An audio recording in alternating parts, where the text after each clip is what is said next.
Bom dia e seja bem-vindo a mais um episódio de Café com Torá. Vamos estudar mais um pouquinho? Vamos então para a segunda e última parte, os dois últimos parágrafos da Halachá de número 7 de Hilchot De'oth, capítulo 6.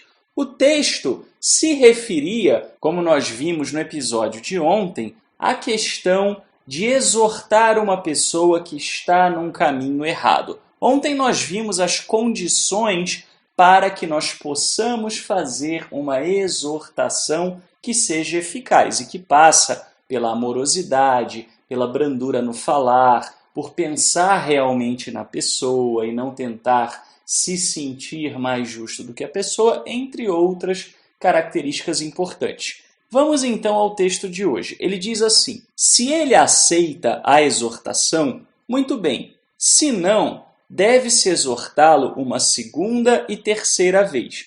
De fato, é obrigatório exortar um colega que pratica o mal até que o golpeie e diga: não darei ouvidos. Quem quer que tenha a possibilidade de repreender pecadores e não o faz, é considerado responsável por aquele pecado, pois teve a oportunidade de repreender. Meu comentário: este segundo trecho aqui fala sobre a nossa responsabilidade com relação à exortação.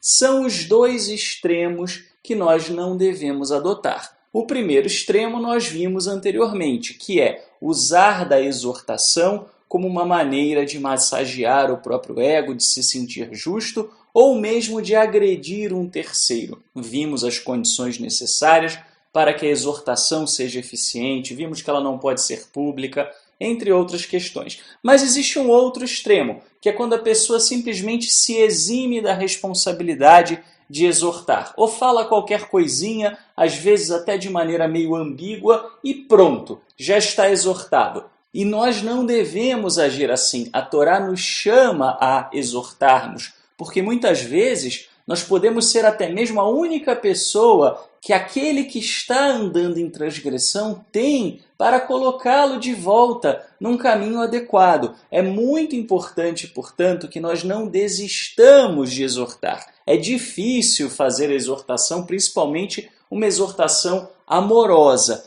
Porém, isso não deve ser razão para desistirmos. E até quando devemos exortar? Maimônides é muito claro aqui. Nós devemos exortar até quando o outro ainda for nos ouvir. Num dado momento, durante as pragas do Egito, Faraó virou para Moshe, para Moisés, e disse: da próxima vez que vir o teu rosto, morrerás. Ou seja, fez uma ameaça: eu não vou te ouvir a partir deste ponto. Foi justamente nesse momento que Moisés desistiu, e a partir daí não houve mais nenhum tipo de tentativa de exortação. Semelhantemente, até quando nós devemos tentar exortar? Enquanto ficar claro que a pessoa ainda está disposta a nos ouvir. Quando a pessoa deixar claro que ela não quer mais nos ouvir, ou for agressiva, como o próprio Rambam Maimônides diz, partindo às vezes até para uma agressão física, dependendo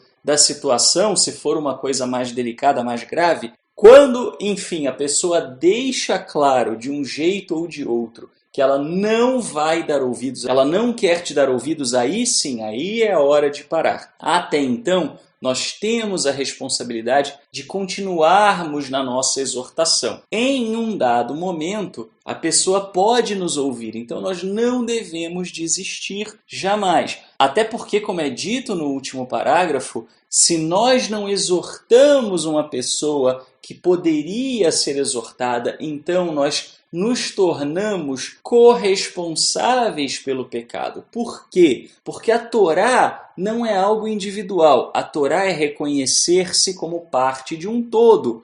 Quando o povo de Israel transgride, o povo todo paga. Mesmo quando alguém exilado num outro país transgride, isso afeta Israel como um todo, independentemente de onde o povo de Israel estiver. E nós temos que ter essa consciência. Da mesma maneira, a Techuvá, o retorno aos caminhos do Eterno, independentemente de onde for feito ou de por quem for feito, sendo realizado, afetará também todo o povo da mesma maneira. E aí podemos observar e entender a importância, portanto, daquele que exorta. Não é simplesmente preocupar-se com o próximo, isso também, afinal isso é mitzvah, isso é mandamento, mas é preocupar-se com o todo, com o coletivo e entender que as ações de cada pessoa podem afetar o todo. Evitemos, portanto, esses dois extremos.